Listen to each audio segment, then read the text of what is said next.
someone who has, recently kind of stepped out of the sector in a way and is now in a supporting role, it's really lovely to be in this room with you all. I work one-on-one, obviously, and with organisations all the time, but it really is a privilege to be in this space with you all.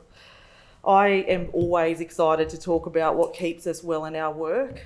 I feel like, values and passion are absolutely critical in this work, but they're often not enough to sustain us in this work.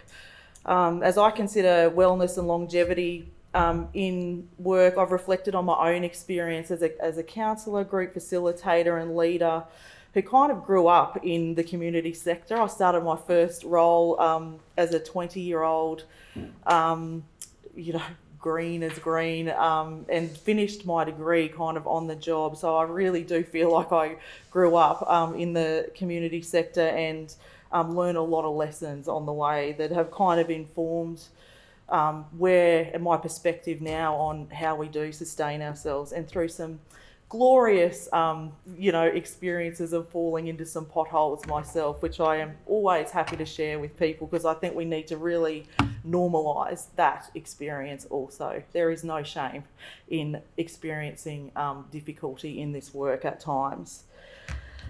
I also just want to acknowledge that the wisdom in the room, I feel like, not an imposter so much, but I feel like I'm one of you. Like, I feel like this is one perspective. What my sharing is my perspective and my experience, and I'm so looking forward to talking with you all this afternoon about yours and how you see the capability framework supporting your work and moving forward.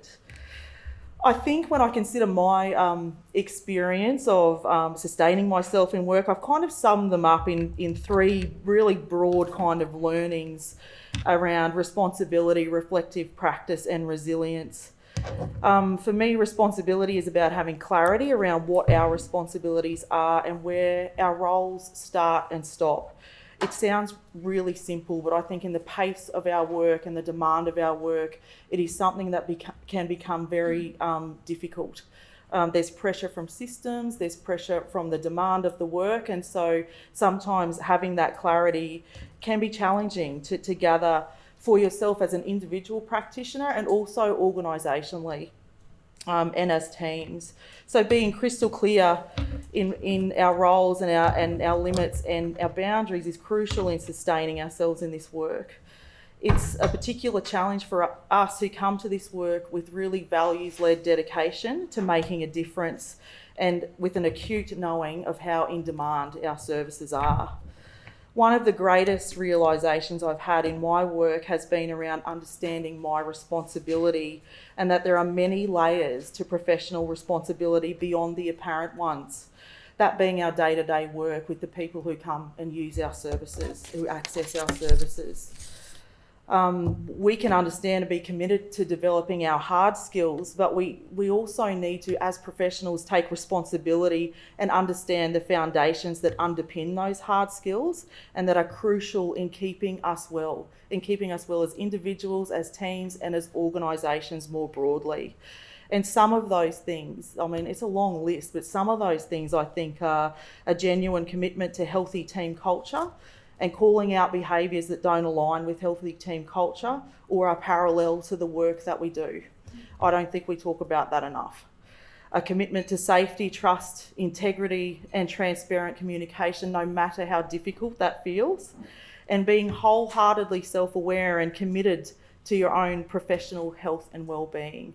I think it's important for us as professionals showing up in this space to, meet our organisations halfway. It's any relationship is 50-50, and so being committed to ourselves and looking after ourselves is really important. I think sometimes these things can sound a bit aspirational and broad, but I believe the key to responsibility is about behaviour and action. It's knowing, articulating and acting according to the expectations, behaviours and practices that actually demonstrate the commitment to these things, and to walk our talk accordingly. The capability framework can help us to explore the layers of responsibility in our work and encourages us to consider how we are showing up within the domains and supporting capabilities, and to look a little bit more deeply into our practice.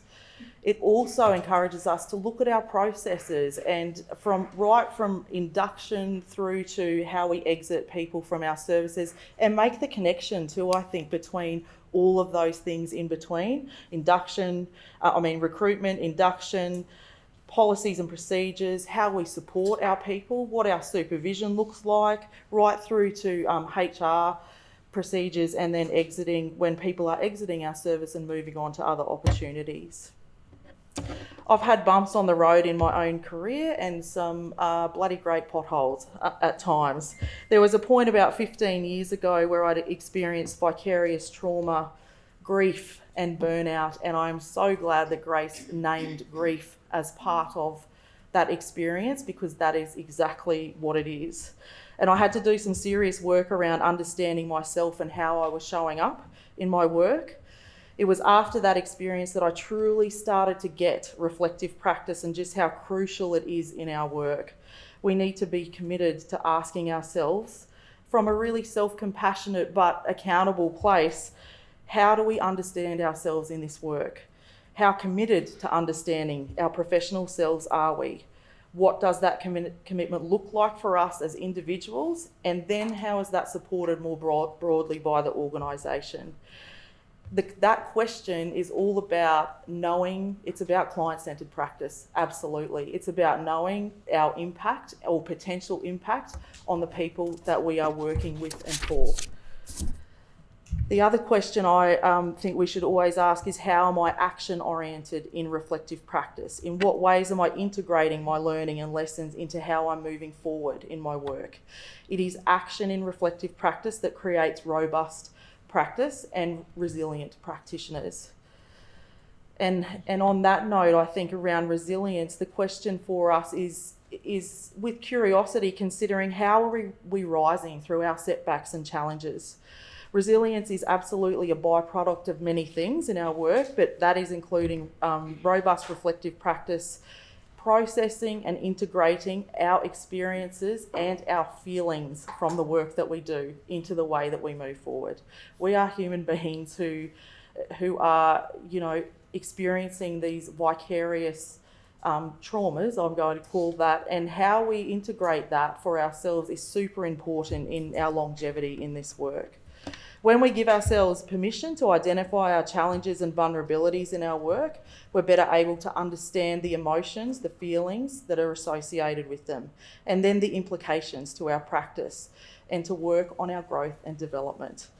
Challenges and growth in practice are completely normal. We don't have to know everything always, but we do have to be committed to evolving professionally and merging our learnings into our practice. I'm not saying that's easy. In fact, it can be quite tough at times. I am saying, though, that I think that a commitment to building your resilience muscle and reflective capacity is a superpower for longevity in this work. So what's the place of the Workforce Capability Framework in all of this? I feel the framework encourages us to consider responsibility, reflective practice and resilience within the context of our roles, and then more broadly as within our teams and our organisations through the reflective prompts and questions. It can be a guide for considering the strengths and what is going well in practice and in your organisation, and being really curious about where there are opportunities for growth and development in a broad enough way that a team member can pick up the framework and see how it applies to their individual practice, right through to being a resource guide at an organisational level to inform some of those processes from induction to exit. We know that when we are clear about responsibilities and give time and space for reflective practice, we build resilient and sustainability into our work.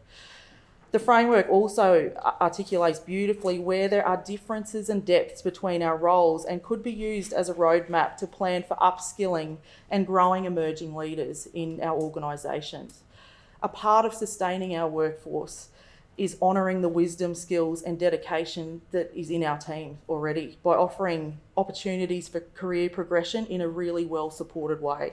The transition from practitioner to leader requires opportunities for skill development and a concerted level of support. The framework gives us the tools for considering where those opportunities for growth might be and to create a plan accordingly.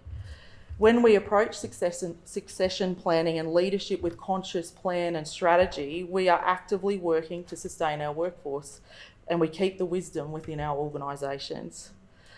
As the year is coming to a close, it's a great opportunity to pick up the framework and consider how it could assist or guide you in your strategic or operational planning in 2024, or just picking out the parts that feel really relevant that you could explore either individually or as a team. And I think, it is a great resource for us as we move into the future of our work. Thank you.